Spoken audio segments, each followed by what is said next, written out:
भक्तों, ओम नमः शिवाय, श्री शिवाय नमस्तुभ्यम, जय श्री महाकाल। भक्तों, क्या आपके भी घर में कोई ऐसा बच्चा है या बच्ची है जो बिल्कुल पढ़ाई नहीं करती है? आप उसके पढ़ाई के लिए बहुत ज़्यादा परेशान हैं, आपको चिंता सताई रहती है कि इसका आगे चल के फ्यूचर होगा भी कि नहीं होगा, या बहुत ज़्यादा सिर्फ और सिर्फ बाहर की चीज़ों में ध्यान रखता है आपका बच्चा और पढ़ाई बिल्कुल भी नहीं करता। और अगर आपके घर में भी कोई ऐसा बच्चा है जो पढ़ाई तो करता है, लेकिन जब एग्जाम देने की बारी आती है, जब एग्जाम देता है वो, तब उसके कम नंबर आते हैं या किसी सब्जेक्ट में कोई फेल हो जाता है, तो गुरुदेव जी ने ये सारी समस्याएं देखी और उसके लिए कुछ 2 से 3 ऐसे उपाय बताए, जिसको गुरुदेव जी ने बताया कि अगर जो भी भक्त इन उपायों कर लेते हैं तो उसके घर में जो भी बच्चा पढ़ाई में कमजोर है वो पढ़ाई में अव्वल आने लगेगा। जी हाँ भक्तों, जैसे कि आप सबको पता है कि गुरुदेव जी की कथा होती है, तो उन कथा में गुरुदेव जी से बहुत सारे लोग प्रश्न भी पूछते हैं और बोलते हैं कि हे गुरुदेव, हमारे घर का जो बच्चा है बहुत ज़्यादा शरारत करता है, पढ़ाई बिल्कुल भी नहीं करता है, हम अपने बच्चे से तंग आ चुके हैं, दिन ब दिन उसकी पिटाई भी करते हैं। और कई भक्तों ने यह भी लिखा कि हमारी ये शंका है कि हमारा बच्चा नशा पत्ती करना शुरू कर दिया है और वो गलत संगतों के साथ रहता है, गलत लोगों के साथ रहता है, मुझे डर सताता रहता है कि उसका आगे चल के जीवन कैसा होगा। तो ये सब प्रश्न पूछे गुरुदेव जी से। इसके बाद जब गुरुदेव जी ने इन सबके प्रश्न पढ़े तो गुरुदेव जी बोलते हैं कि ये 2 से 3 उपाय कर लेना, जिस दिन मैंने बताया है, जैसा जैसा मैंने बताया उसको कर लेना, आपकी जो भी मनोकामना होगी अपने बच्चे की पढ़ाई से लेकर अपने बच्चे के कैरियर से लेकर, वो पूरी मनोकामना आपकी पूर्ण होगी। तो भक्तों, उसके बाद हुआ क्या, वो भक्त वापस गए अपने घर पे और वो उपाय करते हैं। उपाय करने के बाद ठीक 3 से 4 महीने के बाद वापस से कथा में आते हैं और कथा में फिर से गुरुदेव को पत्र लिखते हैं। आपको जानकर हैरानी होगी कि इस बार जो पत्र उन्होंने लिखा था गुरुदेव को, वो धन्यवाद के रूप में था। जी हाँ भक्तों, वो भक्त लिखते हैं कि गुरुदेव, आपने जो भी हमें उपाय बताया था, हमने इस उपाय को किया और जो भी अगला एग्जाम था और हमने देखा कि जो बच्चा हमारा बिगड़ चुका था, हमें लगता था कि ये बच्चा सुधरेगा कैसे, हमने भगवान पे छोड़ दिया था, हमें बहुत ज्यादा चिंता होती थी कि होगा क्या इस बच्चे का, वो बच्चा आज अपने कैरियर में सेटल हो चुका है। और कुछ बच्चे जो बहुत ज्यादा बुरी संगत में थे, उसकी संगत अच्छी हो गई, वो कहीं नहीं जाता है, उसके अच्छे दोस्त हैं और कहीं भी जाता है तो हमको बता के जाता है। तो ऐसे करके बहुत सारे भक्त उनके पास पत्र के द्वारा कोटि कोटि धन्यवाद के रूप में उन्होंने लिखा कि गुरुदेव, आपका कोटि कोटि धन्यवाद, हमारा जो भी बच्चा था जिसको लेकर हमें बहुत ज्यादा चिंता होती थी, आज वो चिंता खत्म हो गई है आपके बताए गए उपाय को करने से। अब भक्तों, आप भी सोच रहे होंगे कि आखिर गुरुदेव जी ने ऐसा कौन सा उपाय बताया जिसको करने मात्र से उस घर का बच्चा जो बहुत ज्यादा शैतान था, बिगड़ा हुआ था, वो शैतान की जगह, वो नालायक की जगह होशियार हो गया। तो भक्तों, आज की ये वीडियो में आपको पूरी वही बताने वाला हूँ, कैसे करना है, कब करना है, पूरा एकदम डिटेल में समझाऊंगा, सामग्री क्या क्या चाहिए पूरा एकदम डिटेल में समझाऊंगा। बस मेरी आपसे यही दरखास्त है कि जब मैं आपको गुरुदेव जी की उपाय बताऊं तो आप एक कॉपी और पेन लेके बैठ जाएं और कॉपी पेन लेने के बाद आपको जो जो उपाय बताया जाएगा, जैसा जैसा बताया जाएगा, जो जो सामग्री बताई जाएगी, वो सब आप उसको नोट डाउन कर ले। क्योंकि गुरुदेव जी कहते हैं कि ज्यादातर भक्त गलती करते क्या है, जल्दीबाजी में उपाय सुनते हैं और जब वो उपाय करने जाते हैं तो वो आधा अधूरा उपाय करते हैं, और जब आधा अधूरा उपाय होता है तो उनकी जब मनोकामना पूर्ण नहीं होती तो वो गुरुदेव जी के पास फिर से आते हैं और बोलते हैं, गुरुदेव, हमने आपके बताए गए उपाय किए, हमारी मनोकामना पूर्ण नहीं हुई। तो गुरुदेव जी यही बोलते हैं कि भक्तों, आपने कहीं ना कहीं उपाय ढंग से किया ही नहीं होगा। तो बस मेरी आपसे छोटी सी यही दरखास्त है कि गुरुदेव जी जो बता रहे हैं, मैं आपको जो बताऊंगा वो आप कॉपी पेन में नोट डाउन कर ले और वैसे वैसे ही आपको उपाय करना है। चलिए चलते हैं उपाय की तरफ बिना किसी टाइम को वेस्ट किए हुए। और जिस किसी ने अभी तक हमारे चैनल को सब्सक्राइब नहीं किया है तो सब्सक्राइब कर ले, बेल नोटिफिकेशन को ऑन कर ले, जिससे गुरुदेव जी की आने वाली अपकमिंग वीडियोस आपको मिलती रहे। तो भक्तों, जो पहला उपाय है उसमें करना यह है कि किसी भी सोमवार वाले दिन, ठीक है, आप दिन लिख लीजिए किस दिन करना है, किसी भी सोमवार वाले दिन 3 बेल पत्र लेना है आपको। और जो 3 बेल पत्र होगा वो कहीं से कटा पिटा खंडित ना हो, ताजा बेल पत्र चाहिए, ठीक है। तो आपको 3 बेल पत्र लेना है, 1 लोटा जल लेना है। अब 1 लोटा जो जल होगा वो आपको घर से भर के लेके जाना है, ठीक, मंदिर परिसर से आपको नहीं भरना है, आपको वो 1 लोटा जल घर से भरना है और 1 शहद की डिब्बी, आपको ये तीनों चीजें ले लेनी है, ठीक है। क्या क्या मैंने बताया, 3 बेलपत्र, 1 लोटा जल और 1 शहद की डिब्बी। ध्यान रहे कि 1 शहद की डिब्बी जो मैंने बोली वो घर के किचन से मत लेके जाना, जो भगवान में आप पूजा अर्चना में यूज करते हैं वही लेके जाना है, ठीक। अब उसके बाद सीधा चले जाना है शिव जी के मंदिर पे। मैंने दिन बता दिया, सोमवार का दिन, कोई भी दिन हो चलेगा। इस उपाय को करना किसको है, चाहे कोई माता हो, क्योंकि ज्यादातर भक्तों के घर में बहुत सारे बच्चे ऐसे भी होंगे जिनके घर के बच्चे बाहर पढ़ते होंगे और उनको चिंता रहती है कि मेरा बच्चा कहीं गलत संगत में तो नहीं पड़ गया है।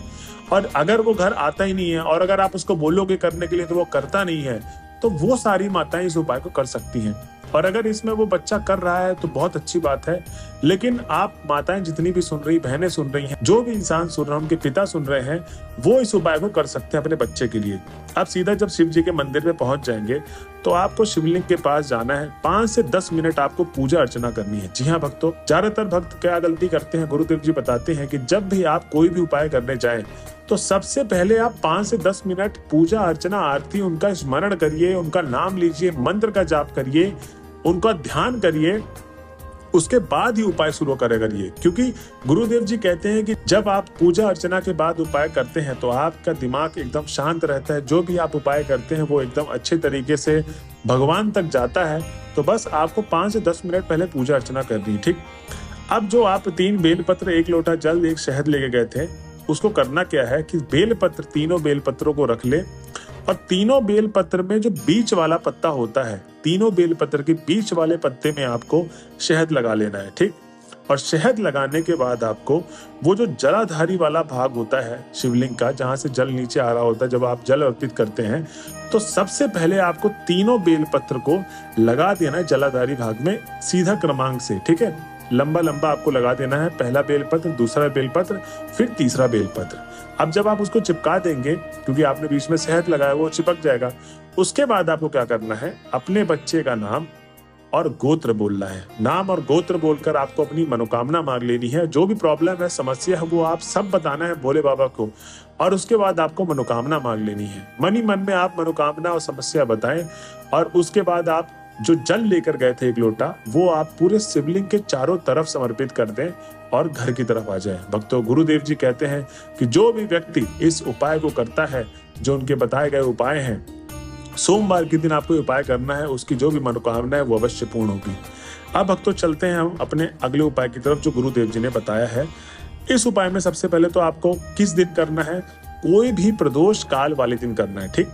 कोई भी प्रदोष काल वाले दिन ये उपाय करना है। इसमें 2 बेलपत्र चाहिए। अब 2 बेलपत्र वो कहीं से खंडित ना हो, मैंने आपको पहले ही वाले में बताया था खंडित नहीं चाहिए। 2 बेलपत्र लेने के बाद आपका जो चिकना वाला भाग होता है बेलपत्र का, अभी ये आपको घर में ही रहना है, ठीक है। तो 2 बेलपत्र में जैसे एक उल्टा बेलपत्र हो गया, एक सीधा बेलपत्र हो गया, तो आपको जो चिकना मतलब सीधा वाला हिस्सा होता है, ठीक, जो चिकना वाला भाग होता है, उसमें आपको लाल चंदन लगाना है। क्या करना है, लाल चंदन लगाना है। और वो जो बच्चा है जो पढ़ाई नहीं कर रहा है, ठीक है, उसको बोलना है ये उपाय करने के लिए। माताएं, पिता जितने भी हैं, उनको ये उपाय नहीं करना है। जो बच्चा बहुत ज्यादा पढ़ाई में लद्दड़ है और आपको लगता है कि उसका कैरियर में बहुत कुछ हो जाए, क्योंकि बहुत सारे बच्चे होते हैं एवरेज नंबर लाते हैं और बहुत सारे बच्चे होते हैं बहुत कम नंबर लाते हैं, फेल हो जाते हैं, और बहुत सारे बच्चे होते हैं जो बहुत अच्छा नंबर लाते हैं। लेकिन माँ बाप जितने भी हैं तीनों के, वो सब यही सोचते हैं कि मेरा बच्चा कैरियर में बहुत आगे जाए, ठीक है।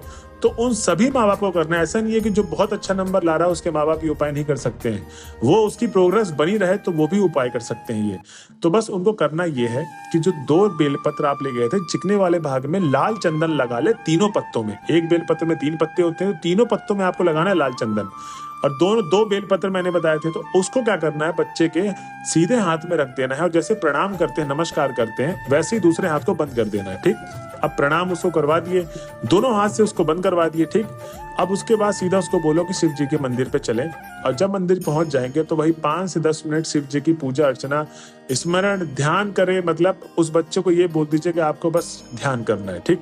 ध्यान करने के बाद आपको जैसे दिख रहे होंगे नंदी जी बैठते हैं वहां पर शिव जी के पास। तो शिव जी के पास जो नंदी जी बैठते हैं, उनका जो अगला वाला पांव होता है वो उठा हुआ होता है। देखना आप ध्यान से, जो अगला वाला पांव होता है नंदी जी का, वो उठा हुआ होता है। वहां पर आपको उस बच्चे को बोलना है कि वो नंदी जी के पास बेलपत्र रख दे और शिव जी के पास माथा टेक ले, और मतलब मनोकामना उसको बोलना है कि बोल दे, अपना नाम और गोत्र बोल के मनोकामना बोल दे। जो भी नंबर ला रहा हूँ, मेरे को बस यही चाहिए कि मैं अपने कैरियर में बहुत ज्यादा आगे जाऊं, सक्सेस पाऊं। मेरी बस आपसे यही गुजारिश है कि आप मेरे को अपना आशीर्वाद दें, बुद्धि दें।